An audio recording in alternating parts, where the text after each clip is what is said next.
Welcome to Honeybee. Don't forget to like, subscribe, and hit the bell. Real stories of love, lies, and betrayal, where every truth stings. Let's begin. I thought I was just outside trimming the hedges that morning. What I was really doing was yanking a stubborn root out of the dirt, like it had personally wronged me. My palms were still stained with soil when I stepped back inside, just in time to catch her voice through the cracked kitchen door. "I'll take him for everything," she murmured. "He won't fight back. He never does."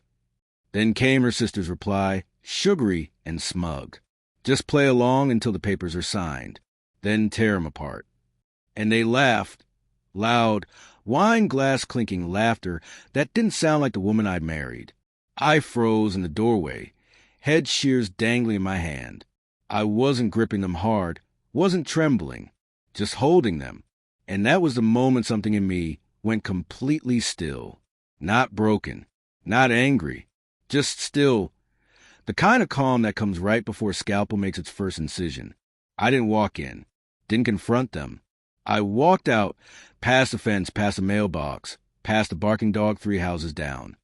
I kept walking until my legs burned and the static in my chest finally caught up to me. When I returned an hour later, she was lounging on the couch, watching a real estate show, legs crossed like a queen on her throne. I stood in the doorway. "If you want out," I said quietly. "Fine.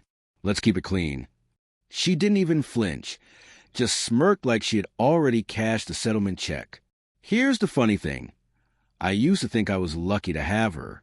Me, the steady, predictable husband with a decent job and a good credit score, thought that sharp-tongued, cocktail-soaked woman was some kind of prize.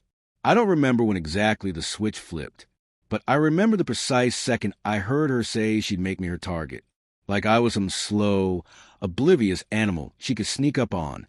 If you're listening to this and thinking, damn, then keep going, because this is where it gets good. The next morning, I opened the drawer in the garage with the blue tape on it, a drawer I hadn't touched in years. Inside, a flash drive, a manila envelope, and a single business card. I didn't ask her about the new checking account she suddenly opened just for her salary. Didn't question the random dinner plans with old college friends she hadn't seen in a decade. I just nodded, poured my coffee, and let her go on thinking I was a soft, harmless man she described to her sister. And that's the beautiful thing about letting people underestimate you. They never see the knife until it's pressed to the contract. I spent the next few weeks quietly laying my groundwork. Every morning, I smiled at her over coffee. Every night, I kissed her on the forehead before bed. And every single day, I took notes, receipts, bank statements, screenshots of messages she thought I'd never see. The flash drive in the garage wasn't just a relic. It was the start of my little insurance policy. I kept everything there, labeled, dated, and backed up. It wasn't about revenge. Not yet. It was about building something solid enough to walk away with both hands clean. Then came the night she slipped. She left her phone face up on the counter when she went to shower. It lit up with a text from a name I didn't recognize. Him. "So, when's the idiot signing?" Her. "Soon. Don't worry, he won't fight me." I stared at those words for a long time. Not angry, not heartbroken, just stunned. When she came back, her hair wrapped in a towel, I was sitting at the table with the envelope. Inside was everything. Copies of her texts, bank transfers, and the name of the lawyer I'd already hired. "We're finished," I said. Her smirk faltered. She tried to play innocent at first. Wide eyes, hand on her chest, a laugh that came out too high-pitched. But when I didn't bite, when I didn't shout or beg or throw anything, she knew she'd lost. "This doesn't have to be messy," I told her, sliding the papers across the table. "You leave quietly, you take what's fair, and we don't burn the house down on our way out." She didn't speak for a long time. Then she laughed, not cruel this time, just small, shaky, almost sad. "I thought you'd just roll over," she said finally. "I thought you'd never fight back." I stood, tucking the chair neatly back under the table. "You were right about one thing," I said. "I won't fight. Not loud.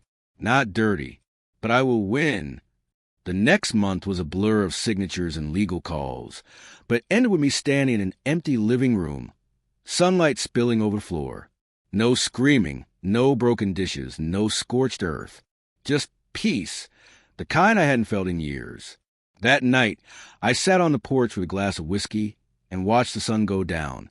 The air was cool, the neighborhood quiet. And for the first time, I wasn't thinking about her or what she took or what she planned to take. I was thinking about the man who had walked away from the kitchen that day and decided never to come back as the same person.